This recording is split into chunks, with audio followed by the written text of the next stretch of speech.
আজকে সুইমিং এর মধ্যে অনেকক্ষণ গোসল করবো আর মজা করবো। হাই, তুই নোংরা কাপড় লয়ে সুইমিং পুলে নামিস না, ফাইন্ডা ময়লা হয়ে যাবো গা।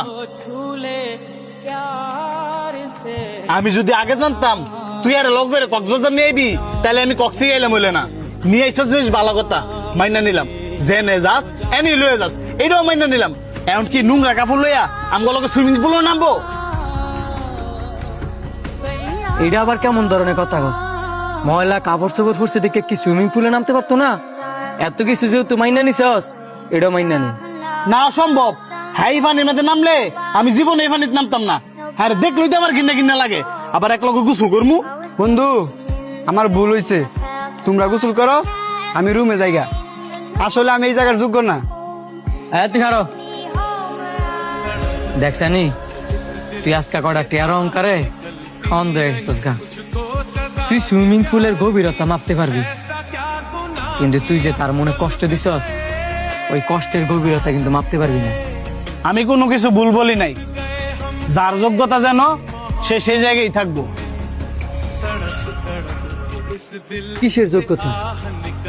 আজকে তোর বাবার কয়টা টে আছে তাই তুই বড় লোক, কিন্তু অন্তরে টাকা না থাকলেও তার বিশাল বড় একটা মন আছে। ওই মন কেনার যোগ্যতা তবে 14 গোষ্ঠীর কারণে।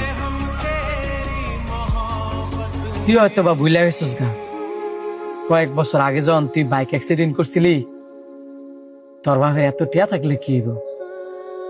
এই টিয়া কিন্তু কোনো কাজেই লাগে নাই। এই অন্তর গভীর রাত্রে গিয়া তোর রক্ত দিয়েছি। এর কাপড় নোংরা হইতে পারে, এর শরীর নোংরা হইতে পারে, কিন্তু তোরে যে রক্ত দিছি, ওই রক্ত কিন্তু নোংরা না। শোন বন্ধু, লাইফে আজকে আছে তো কালকে নাই, কিন্তু স্বার্থ ছাড়া বন্ধু লাইফে অনেক দরকার। স্বার্থ ছাড়া বন্ধু যদি একবার জীবন থেকে হারায় যায়, কোটি কোটি টিয়া দিও হয়তি না। তুই সুইমিং করলে করবি, না করলে না। আমি অন্তরে ছাড়া সুইমিং করতাম না। আসলে বন্ধু, আমি টিয়ার অহংকারে অন্ধ হয়ে গেছিলাম গা। তুই আমার কথা কিছু মনে করিস না। তুই যদি 2 দিন আমার রক্ত দিয়া না বাঁচাইতি, হয়তো আজকে আমি পৃথিবীতে বাচ্চা থাকতাম না। এই বুকা, তুই এইসব কি কস? আমি তো মাত্র একটা উজিল্লা, বাসানির মালিক তো আল্লাহ।